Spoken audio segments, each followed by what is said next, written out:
The Trump administration says that annual COVID-19 shots for healthy younger adults and children will no longer be routinely approved. It's a major policy shift that also includes drug companies conducting more extensive studies before approving vaccine updates. For more, we welcome Dr. Bob England. He's the former director of the Maricopa County Department of Health and often a frequent guest on Arizona. It's good to see you again. It's great to see you, Ted. Thanks for coming back and talking about this. And what are we talking about? What is this all about?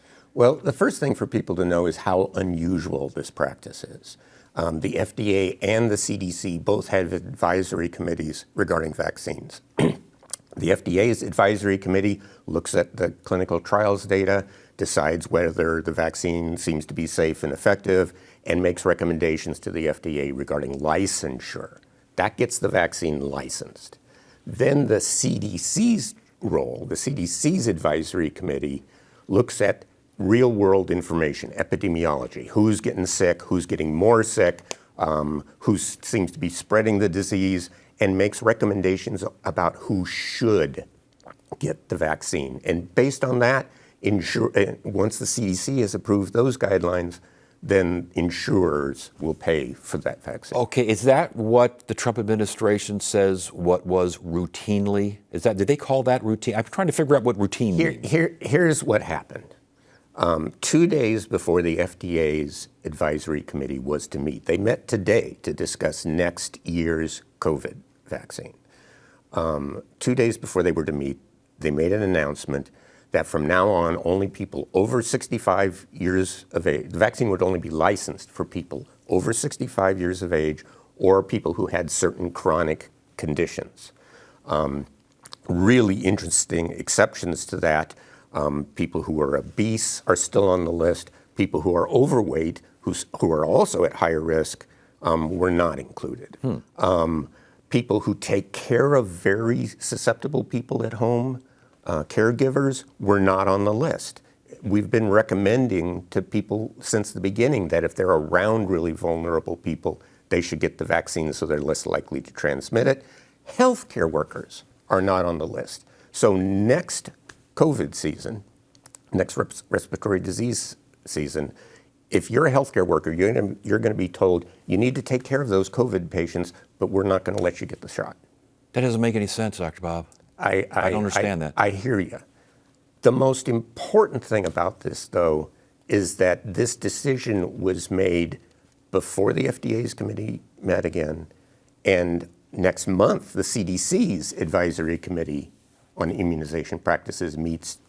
They preempted both of those, and essentially two officials at the FDA who are appointed officials, essentially political appointments. They're docs, they're smart people.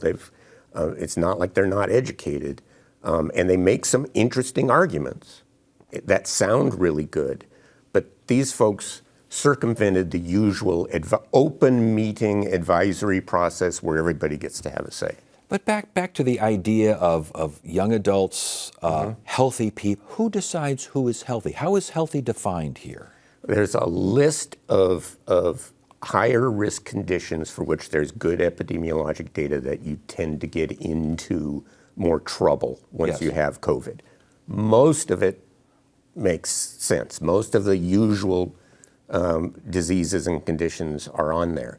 But if a manufacturer wants their vaccine to be licensed to younger, healthier, maybe even somewhat high-risk people, but not on the list, they're going to have to do a clinical trial with clinical endpoints. Not did the vaccine give you antibodies.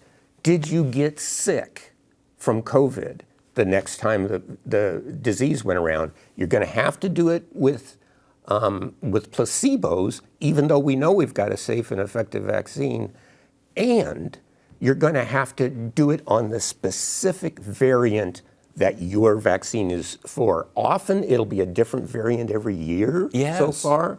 So the point is, you can't do that trial until it's circulating. That's going to be the next big respiratory disease season. You'll get your data, you'll submit it to FDA, and by the time it's approved, now it's a different variant. I mean, the idea behind the boosters for COVID was to get what was new, get it early, get it out quick. This sounds like anything but getting it out early and getting it out. You could be a cycle behind.